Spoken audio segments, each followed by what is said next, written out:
Hello everyone, I am Lavanya Jayaraman from the Department of Computer Science Engineering. So in this video, we are going to see the subject CS22032 Deep Neural Networks. So in this subject, we are going to learn about the constraints in MLP, convolution for image, which comes under Unit 3. So let's get started. A convolutional neural network is a type of a computer program that helps machines understand images, videos, and similar visual data. When a computer looks at a picture, it does not naturally understand what it is seeing. A CNN teaches the computer how to look at an image step by step, much like a human does. First, it focuses on very small details such as lines, edges, and light or dark areas. Then, it slowly combines these small details to recognize shapes. Finally, it puts everything together to understand the full image. For example, realizing that the image shows a face, a car, or a medical scan. One important feature of CNNs is that they learn by themselves. Instead of being told exactly what to look for, the model studies many examples and learns patterns on its own. The more images it sees, the better it becomes at recognizing things correctly, because CNNs are so good at understanding the images. So they are used in many real life applications. In image recognition, the convolutional neural network can identify objects in photos. In facial recognition, they help phones and security systems to recognize people. So then in self-driving cars, they help to detect roads, traffic signs, vehicles and pedestrians. So then in medical imaging, they help doctors to find the diseases by analyzing x-rays or MRI scans. So in simple words, the convolutional neural network helps computers to see, learn and make decisions from images, making modern technology smarter and more reliable. So next, why convolutional network? So why not just using a regular neural networks? The problem is that image contains a huge amount of data. For example, a small image of size 100 into 100 pixels, which already has 10,000 pixels. So in a fully connected neural network, every pixel connects to every neuron in the layer. This will create an extremely large number of connections, making the network. So it leads to very slow to train and hard to store in memory and more likely to make mistakes due to complexity. So this is where CNN are much smarter. So CNN do not look at the whole image at once. Instead, it focuses on small parts of the image at a time using something called filters or kernels. These filters slide over the image and look for simple patterns like edges or corners. By using local connections, CNNs which reduce the number of connections, and it make training faster and more efficient, and also it focus only on important visual features. So in short, regular neural networks are too heavy and inefficient for images, while CNN are designed specifically to handle image data efficiently and accurately. CNN architecture. A convolutional neural network is built using different types of layers, and each layer has a specific job.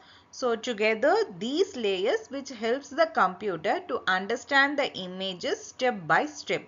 First one is convolutional layer. These are the most important layers in a CNN. They look at small parts of the image using filters. Each filter moves across the image and detects simple patterns like edges, lines or textures. As the network goes deeper, these layers learn more complex patterns such as shapes and objects. Second one, pooling layer. So a pooling layers are used to reduce the size of the image data. They keep the most important information and remove unnecessary details. This makes the network faster and helps to prevent overfitting. A common type is max pooling, which keeps only the strongest values from a region. Third one is fully connected layers. These layers work like a regular neural network. After the image features are extracted, the fully connected layers use this information to make a final decision, such as identifying what object is in the image. Other supporting layers are ReLU, dropout and normalization. As we know, ReLU is a rectified linear unit which adds non-linearity, helping the network to learn the complex patterns. And a dropout is it randomly removes some neurons during training to reduce overfitting. And normalization, which helps to stabilize and speed up training by keeping values in a reasonable range. So CNNs first extract features, then reduce data, and finally it make predictions and making them powerful and efficient for image related tasks. So this diagram shows how a CNN processes an image step by step. First one, input. So on the far left is the input image. This could be a photo, an X-ray or any picture which made up of pixels. At this stage, the computer only sees numbers, not objects. So second one is convolution. So it is in this, it will extract the features, feature extraction. So next comes the convolution, which the blue blocks. Here the CNN looks at small parts of the image at a time using filters. Each filter searches for a simple features like edges, lines and corners. As the image passes through more convolutional layers, the CNN starts detecting more complex patterns like shapes or parts of the objects. This whole part is called feature extraction because the network is learning what features are important in the image. Third one is pooling. After convolution, the image goes through pooling layers. The green blocks here indicates the pooling. So pooling, which reduces the size of the image data by keeping only the most important information. This helps to make the model faster, reduce memory usage and avoid overfitting. Even though the image becomes smaller, the important features are still kept. Fourth one is fully connected layers. So here the classification will take place. So these are the dots connected by the lines or the fully connected layers which are represented here. Here all the extracted features are combined and analyzed together. This part works like a normal neural network and is used to make decisions. Fifth one is output layer. So the output layer gives the result. So for example, this is a cat, this is a car, or a disease is detected or no disease is detected. Like the way it will send the output. So here is the brief explanation of convolutional neural network architecture. So first convolutional layer. The convolutional layer is the first and most important layer in CNN. The main job is to find useful features in an image such as edges, colors and textures. So to do this, It uses filters, also called kernels. These are the small grids of numbers, usually of size 3 into 3 pixel or 5 cross 5 pixel. So each filter looks for a specific pattern in the image. The filter slides over the image one small area at a time. At each position, it checks how well the pattern in the filter matches that part of the image. If the match is strong, the CNN knows that feature is present there. You can imagine this process like moving a small magnifying glass across a photo. As the magnifying glass moves, it highlights places where certain features like edges or colors are found. The result of this process is called a feature map. For example, original image to filter detects horizontal edges and the output is the feature map which showing where those edges appear in the image. So the convolutional layer helps the CNN to notice the important details in an image which are then used by later the layers to understand the full picture. Second one is activation function. So after the convolution layer finds the features in the image, the data is passed through an activation function. The most commonly used activation function in a CNN is ReLU, that is rectified linear unit. So ReLU is applied right after the convolution part. So its job is very simple. If a value is negative, the ReLU changes it to 0. If the value is positive, ReLU keep it as it is. So this is done using the formula. ReLU helps the network by adding non-linearity. This means the model can learn complex patterns, not just simple straight line relationship. Without activation functions like a ReLU, a neural network would not be powerful enough to understand real world images. You can think of a ReLU like a light switch.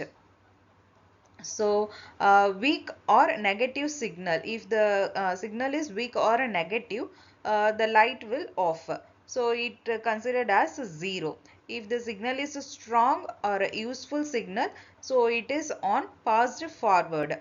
So ReLU keeps the important information and removes unnecessary noise, helping the CNN learn better and faster. The formula here used is ReLU of x equal to max of 0 comma x. Third one is a pooling layer. The pooling layer is used after convolution and activation layers, which used to reduce the size of the feature maps while keeping the most important information. Instead of looking at every single value, pooling summarizes small regions of the feature map. This makes the data smaller and easier for the network to handle. The most common type is max pooling. In 2 cross 2 max pooling, the feature map is divided into small 2 cross 2 blocks. From each block, the maximum value is selected and kept while the other values are discarded. For example, a 2 cross 2 block highlights values, the highest value is chosen, the output is one value. This works because the highest value usually represents the strongest feature such as a clear edge or shape. Benefits of pooling. It reduces the computation and speeds up training. It lowers memory usage. It makes the model more robust to small changes like slight rotations, shifts, or changes in lighting. So pooling keeps what matters most and throws away the less important details, which helps the CNN work faster and most reliable. Fourth one is fully connected layer. After the image is passed through the convolution and pooling layer, the CNN has already learned the important features. Now it's time to make a final decision. So the output from the previous layers is flattened first. This means the 2D feature maps are converted into a single long list of the numbers, so they can be used by regular neural network layers. These layers are then passed into one or more fully connected dense layers. In these layers, every neuron is connected to every neuron in the next layer. This allows the network to combine all the learned features and decide what the image represents. The fully connected layers perform classification. For example, in handwriting digit recognition, the output layer has 10 values. Each value represents a digit from 0 to 9.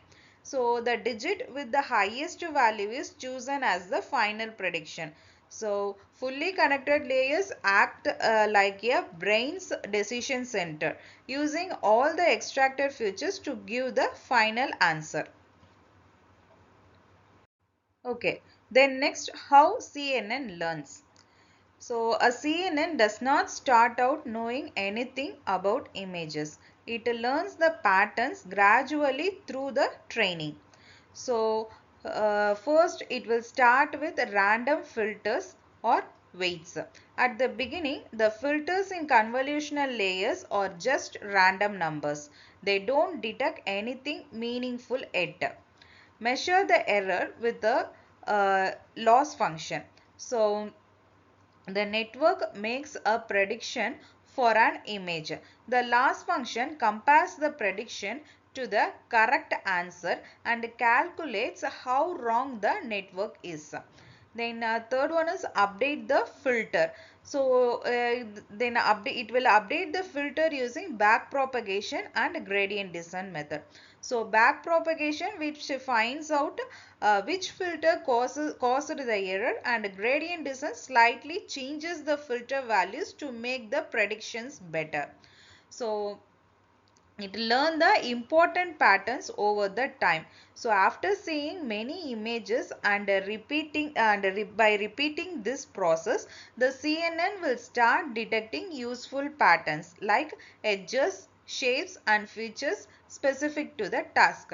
For example, for face detection, the CNN might learn to detect eyes, nose and mouth as an important feature. So CNN learn by trial and error, gradually adjusting their filters to focus on patterns that matter most for the task. The more they train, the smarter they become at recognizing the objects. So here is the workflow of a convolutional neural network. The input image is from 28 cross 28 pixel. So the network receives a small image. Then the convolutional layer 3 cross 3 filter is applied. That is the ReLU. The first convolutional layer scans the image with a small 3 cross 3 filter to detect edges, colors or textures. Then ReLU is applied to remove negative values and keep only useful signals. Then max pooling 2 cross 2, the feature map is reduced in size by keeping only the maximum value from each 2 cross 2 block. This makes the network faster and more robust to small changes. Then a second convolutional layer, ReLU. So another convolutional layer extracts for more complex patterns like shapes or combination of features. The ReLU, which keeps the strong signals. Then a second max pool will applied. Then the feature maps are again reduced while keeping important information. Then it will pass through the flatten the 2D feature maps are converted into a long 1D vector, so one dimensional vector, so they can be fed into fully connected layers. The fully connected layers, which is the softmax, it combines all the features and makes a decision. So softmax, which converts the outputs into probabilities for each classes, like a cat or dog. So the output will be the class with the highest probability is chosen as the prediction. Advantages of CNN. Fewer parameters. The CNN don't connect every pixel to every neuron like regular networks. Using filters and local connections, it reduces the number of parameters, making them more efficient. Then next one is automatic feature learning. So CNN learn important features by themselves like edges, shapes or textures. There is no need for manual feature extraction, which saves time and effort. It handles large images well. So the CNN can process high resolution images without becoming too slow or memory heavy. So it preserves spatial information. CNN, which work well for tasks where the position of features matters, such as recognizing objects in a photo or detecting faces. Limitations of CNN. So it needs a large amount of data. CNN require many images to learn effectively. With too little data, they may overfit or fail to generalize. So computationally expensive. So by training CNN, which requires powerful hardware and can take a long time. Then sensitive to transformations, so it may struggle with rotated, scaled or shifted images unless trained on augmented data that includes these variations. Then next one is less effective for non-image data. CNN are designed for spatial data. They are not ideal for non-image data unless the data is converted into a grid-like format.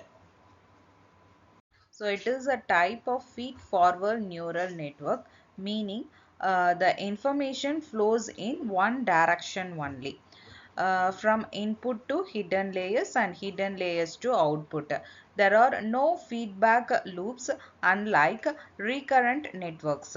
So MLPs are made up of multiple layers of neurons and each layer has a specific role.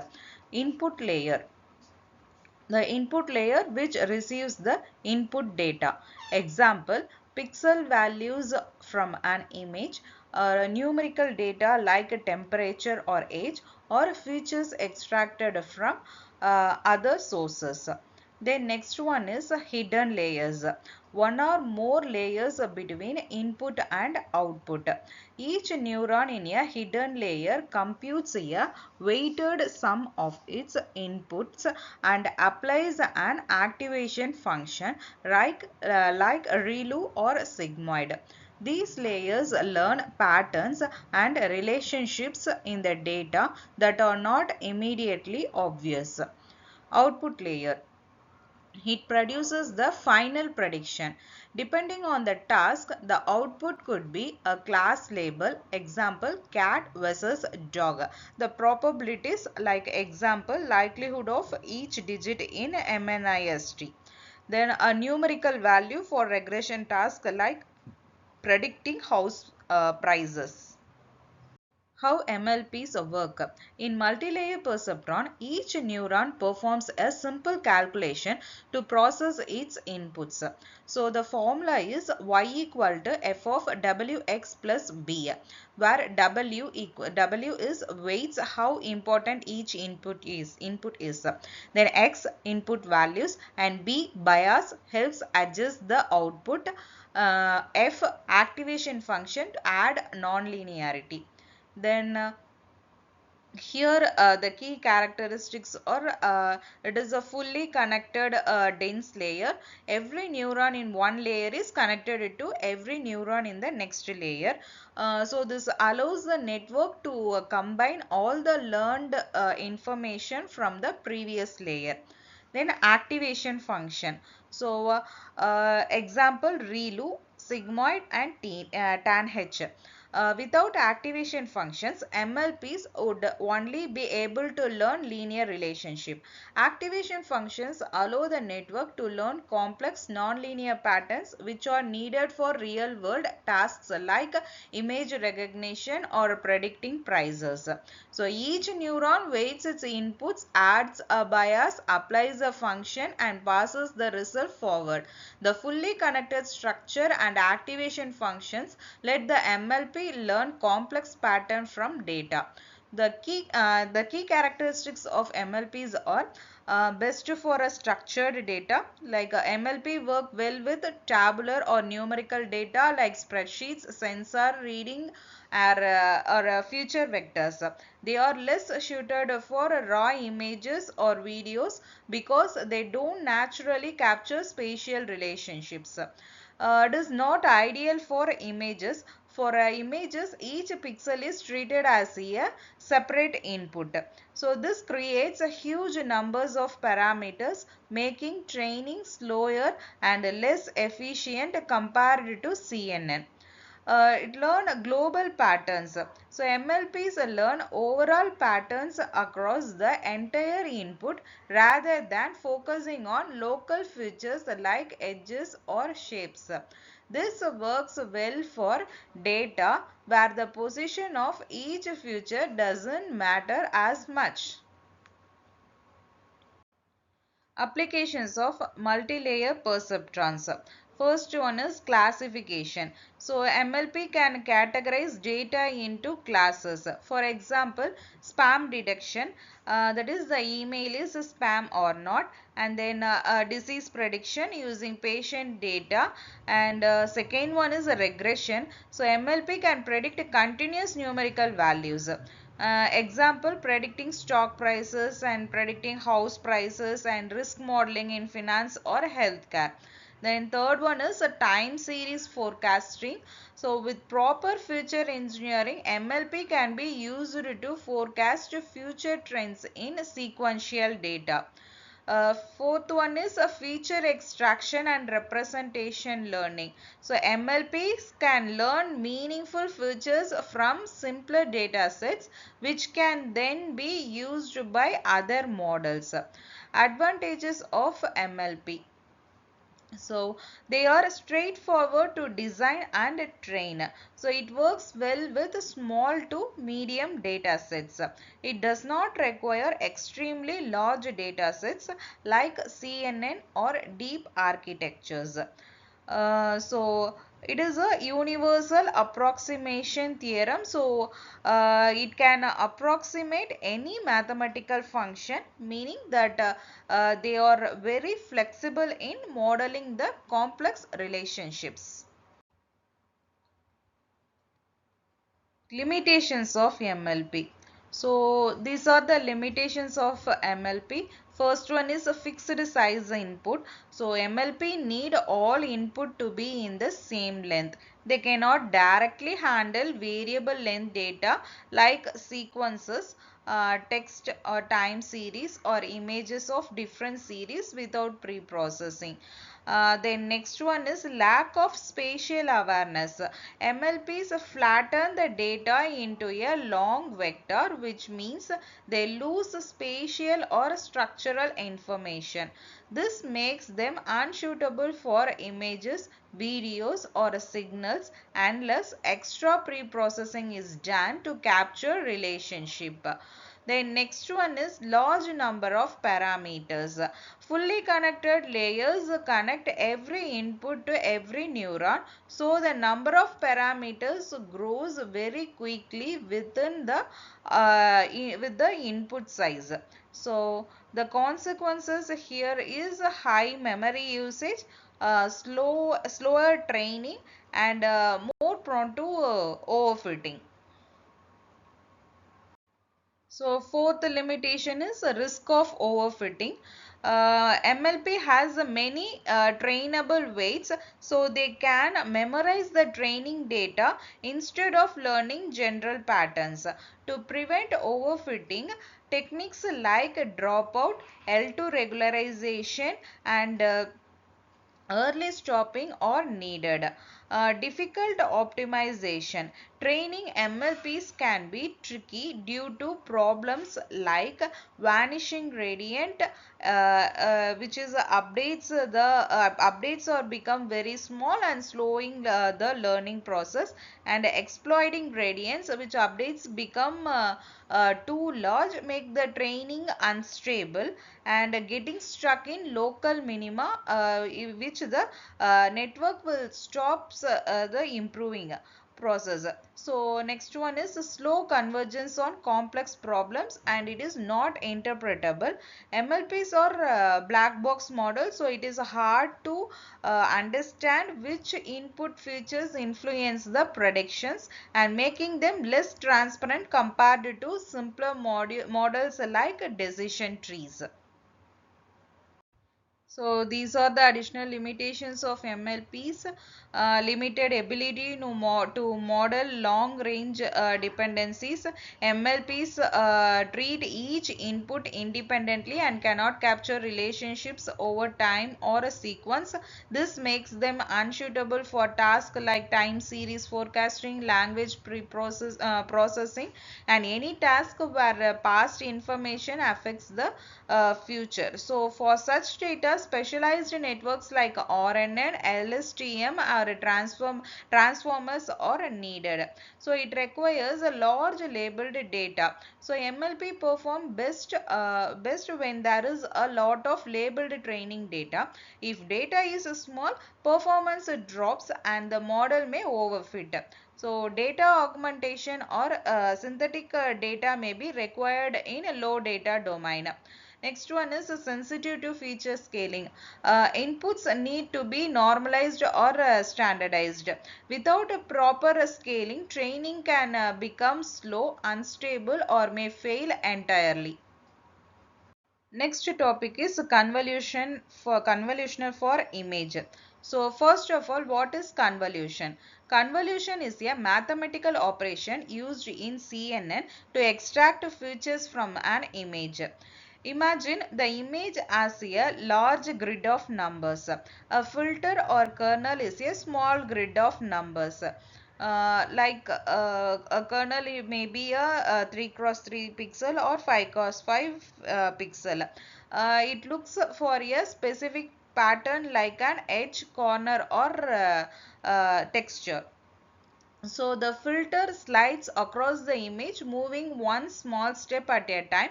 At each position, it calculates a weighted sum of the overlapping pixel, combining image values and filter values. The result is a feature map which highlights where that particular pattern exists in the image. So the summary of the convolution is the term description which the input the image 2D or a 3D matrix of pixel values, and then a filter a small matrix 3 by 3 or 5 by 3 pixel that detects specific features, and the output is the feature map showing detected features like edges, textures or shapes. So convolution is like sliding a tiny window over the image to find the important patterns. Each filter which detects a different features, and the resulting feature maps are used by the CNN to understand the image. Why use convolution for image? It preserves a spatial relationship. Convolution looks at local groups of pixels instead of treating each pixel separately. This keeps the structure of the image so the network knows where the feature appears relative to each other. It detects local features. So filters can find edges, corners, textures or small patterns in the image. These are the building blocks for recognizing more complex shapes later in the network. It reduces number of parameters. Unlike fully connected layers, convolutional layers don't connect every pixel to every neuron. This makes CNN much smaller, faster and easier to train for images. So it learns translation invariant features. The same feature can be detected anywhere in the image, no matter its position. Example, a cat's eye can be recognized whether it is at the top left or bottom right of the image. How convolution works. Here is a step-by-step explanation of how convolution works using the with the example of a 3 cross 3 image and a 5 cross 3 5 cross 5 image and with 3 cross 3 filter kernel. So first step, prepare the image and filter. So input image is 5 cross 5 pixel. Each pixel has a value, example brightness or contrast. So filter, it is the kernel 3 cross 3 matrix designed to detect a specific feature like a horizontal edge. So let's calculate the first pixel of our feature map using convolution. Step 1. Place the filter on the top left corner of the image. Now we multiply each element of the filter by the corresponding element of the image patch and then sum all the results. Our 3 by 3 image patch is 1, 2, 3, 0, 1, 2, 1, 2, 1. So, and our filter is 1, 0, minus 1, again 1, 0, minus 1 and 1, 0, minus 1. So, multiplying element by element which gives us 1 times 1 equals 1 and 2 times 0 equals 0, 3 times negative 1 equals negative 3 and 0 times 1 equals 0, 1 times 0 equals 0, 2 times negative 1 equals negative 2 and 1 times 1 equals 1, 2 times 0 equals 0, 1 times negative 1 equals negative 1. So next we sum these results step by step. 1 plus 0 equals 1. So 1 minus 3 equals negative 2. So negative 2 plus 0 equals negative 2 and negative 2 plus 0 equals negative 2. Again negative 2 minus 2 equals negative 4 and negative 4 plus 1 equals negative 3 and again negative 3 plus 0 equals negative 3, negative 3 minus 1 equals negative 4 and there we have it. So the sum is negative 4. This becomes the first pixel in our output feature map. So in next step we slide the filter to the right and repeat the same process until the filter has scanned the entire image. Step 2. Slide the filter across the image to compute the rest of the feature map. We will use a stride of 1 which means we move the filter 1 pixel at a time. So starting from the top left corner, we already calculated the first value of the feature map. So now we slide the filter one step to the right. At this new position, we again multiply each element of the filter with the corresponding image patch and sum the results. So we continue this process across the row until the filter reaches the end. Then we move the filter one row down and repeat the same process for the next row of patches. By repeating this for all valid positions, we generate a smaller output called feature map which highlights where the filter detects its specific pattern in the image. Step 3. Move the filter across the image. We slide it one step to the right and repeat the multiplication and sum for the new image patch. Each new position gives us another value in the output feature map. Once we reach the end of the row, we move the filter one step down and continue sliding it across the next row. We repeat this process row by row, converting row by row, covering all valid positions in the image. Then step 4, it produces the future map. So each position of the filter produces one number in the output. After sliding over the entire image, these numbers form a smaller matrix called the feature map. This feature map highlights the areas where the filter detected its specific pattern, such as an edge, corner, or texture. Essentially, it's a map showing where the important features are located in the original image. And that's how convolution works. By sliding a small filter over an image, performing weighted sums at each position, and generating a feature map that captures key patterns. Convolution output size. When we apply a convolution filter to an image, the output feature map size depends on a few key factors. Output size equal to floor of input size minus filter size plus 2 into padding to the stride plus 1. So the parameters here denoted are input size, h in, w in, height and width of the input image or feature map. Next one is capital F is the filter size. So height and width of the filter, example 3 cross 3 or 5 cross 3 pixel filters or kernels. So next one is stride. Stride is denoted as S, the number of pixels the filter moves at each step. So stride 1 is the filter moves 1 pixel at a time. Stride, if the stride equal to 2 means the filter moves 2 pixel at a time. So which produces a smaller output. Then fourth one is padding, which denoted by P. It denotes the extra pixel added around the image border. It has different types. The first one is valid padding, which means no padding, output smaller than input. And then same padding, add zeros to the kernel, so output size will be the same input size.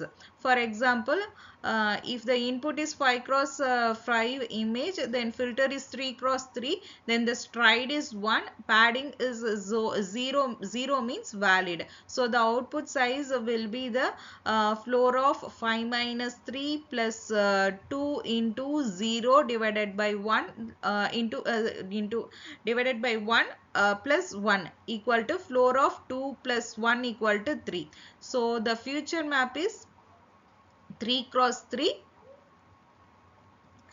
So smaller than the original 5 cross 5 image. Here is the another example to calculate the output size of the convolution layer with a real-time example. So suppose we have an input size image of size 32 by 32 pixel. We use a filter of size 5 cross 5 filter or a kernel size, a stride of 1 and a padding of 2.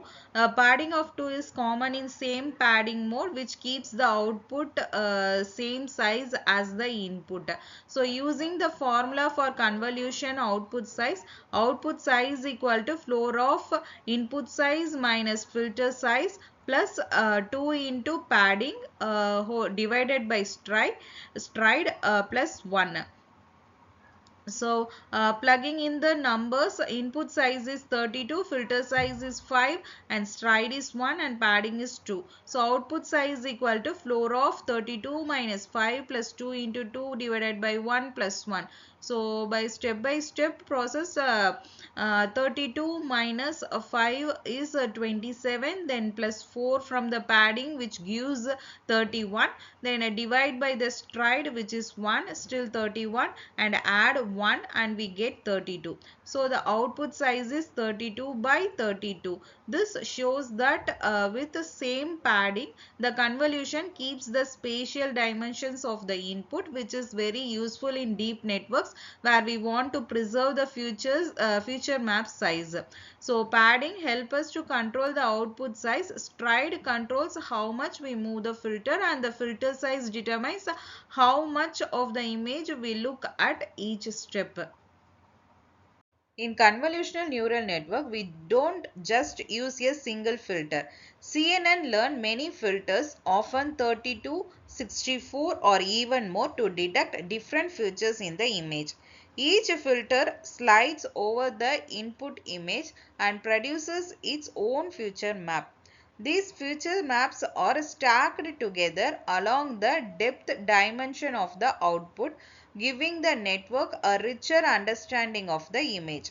After convolution, we apply an activation function, usually reloop, which introduces non-linearity and allows the network to learn complex patterns. Next, we use a pooling layer, typically max pooling, to downsample the feature maps. Pooling, which reduces the size of the feature map, which decreases computation, speeds up training, and makes the network more robust to small shifts, rotations, or changes in lighting. So, the combination of multiple filters, activation, and pooling allows CNN to efficiently extract and condense the most important features from images. So, finally, why convolution is powerful for images.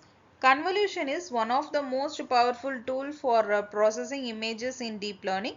So there are the several reasons here.